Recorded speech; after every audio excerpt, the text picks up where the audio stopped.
Каменос отстранува министри од пратеничката група. Седницата за доверба на владата закажана за утре.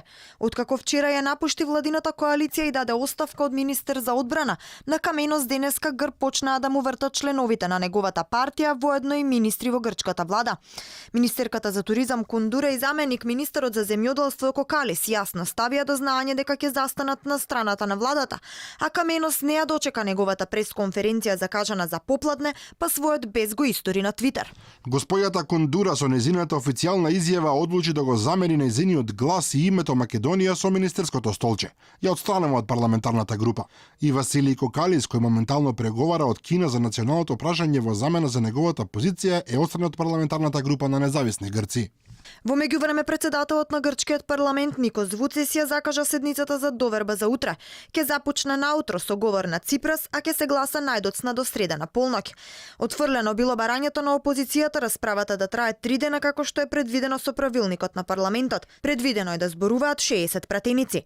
Ципрас синоќа на конференција посветена на Преспанскиот договор порача дека во никој случај нема да се повлече од негова ратификација. По 23 години нашата соседна земја го остави за себе своето преодно име.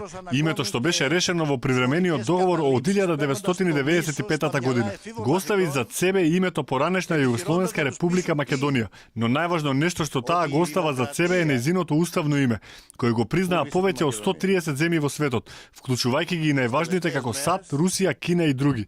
Од вчера незиното официјално и уставно име е Република Северна Македонија, што е она што грците го бараат толку многу години. Покрај членовите на СИРИЗА обраќање на конференцијата имаше и пратеникот Данелис од партијата Потами, кој отворено го поддржа Преспанскиот договор.